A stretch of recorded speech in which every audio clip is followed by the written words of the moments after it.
Fort Drum, the Army's 10th Mountain Division, welcomed President Trump with firepower.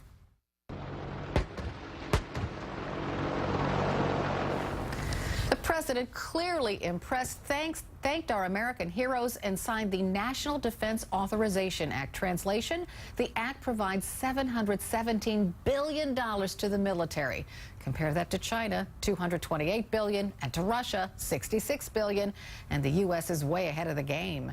In the president's mind, more dollars and what it can buy equals respect. I don't know if you see it, but America is respected again. There's a big difference, and a big difference in the air.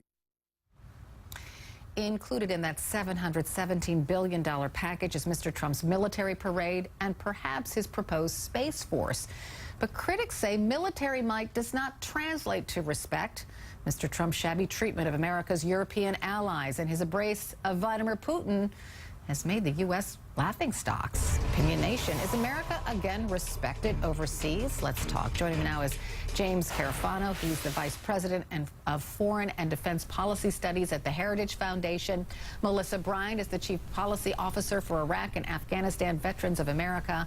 And Brett Bruin is the former Director of Global Engagement for the Obama administration and the President of the Global Situation Room, a consulting group. Welcome to all of you.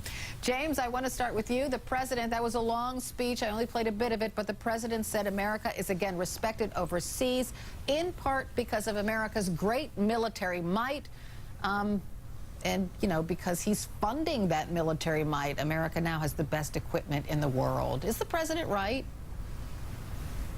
Well, I'm not sure respect's a relevant going into the realm with international relations. I think most countries are fundamentally realists, and what they look as is they evaluate the capacity and the capability of the U.S. to protect its interest. So clearly that is positively affected by increased defense spending. So I think that's something they take into the calculus, is do they take America more seriously? And my argument is, if you look at recent trends in defense spending, which increase readiness, increase capability, the answer is probably yes. Melissa, do you agree? I don't think that respect is so much in question. I mean, the U.S. has led in defense spending by orders of magnitude for years. From IAVA's perspective and from the post-9/11 generation's perspective, who are fighting our current wars in its 17th year, we're more concerned about taking care of veterans once we take off the uniform. And so when we see the troubles within the VA, we have a new secretary finally. We're looking at a $200 billion budget for our nation's 20 million veterans, and that's dwarfed by the $717 billion budget in DOD. We want to ensure that we don't face cuts to our health care and to other benefits that are provided to us. So, Brett, two different perspectives, but still, the American defense industry, right, it's doing well. I mean, we can buy whatever equipment we need for people who are serving in wars overseas, and the President says that translates to respect. What do you think, Brett? I have to disagree. I think, unfortunately, while defense is important and necessary, it is insufficient. And if anything, this actually further weakens U.S. credibility, because it takes resources away from our diplomats, from our development programs. And that is key to earning the trust, the respect of our allies and even our adversaries around the world. So, James, can you get into that a little bit? Because other critics might say that that Mr. Trump isn't treating our allies with respect, and that has caused disrespect around the world for America. Right. Well, first of all, the last statement was just untrue. We haven't cut our foreign assistance program, and we haven't cut the State Department. So our other instruments are actually pretty strong. And as a matter of fact, these instruments are complementary. If you have a strong defense and strong diplomacy, they actually support each other. And I think, you know, again, I mean, people can play with the word respect all they want, but if you actually look at the NATO communique, for example, it was an incredibly successful meeting at NATO. Countries are actually increasing their defense spending. So NATO, the transatlantic community as a whole, has more capacity and capability to defend itself. And I think that's what other countries look like when they calculate a country's ability to influence events in the world. And Melissa, just going back to this event at Fort Drum, there was more than one soldier who came up to Mr. Trump and said, thank you. Now we have the equipment that we need to effectively wage, to wage the kind of battle we need to. So what have you heard?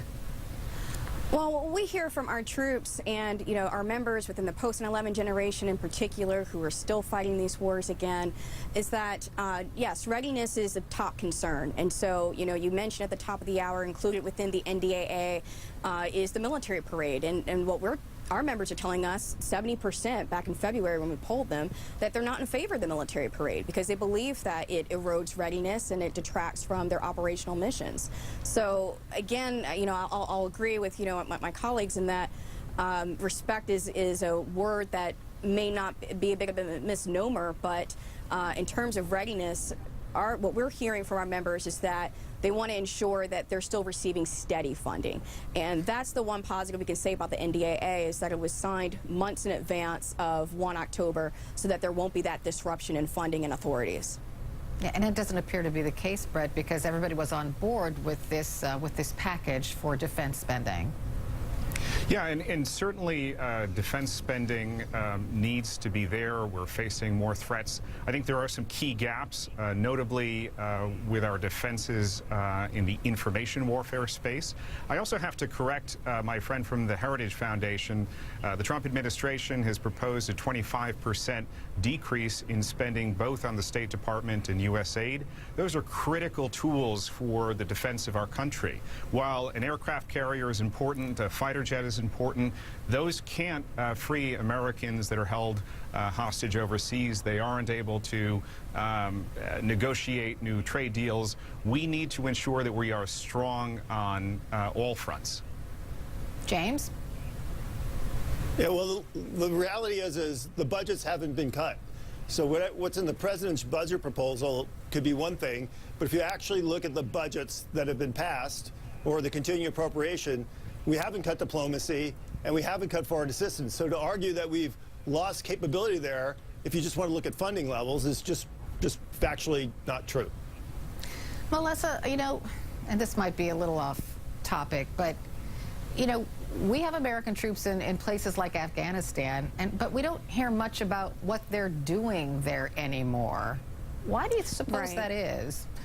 I think it's because the American public has become disengaged in what our military operations actually are. We just had a soldier killed in action just this week, our 5th this year in Afghanistan. And if you ask the average American what's happening in Ghazni right now, they couldn't tell you. They couldn't even point to it in a map. And so that's what's really troubling. And as we go back and forth with the defense budget, yes, it's orders of magnitude surpassing other nations.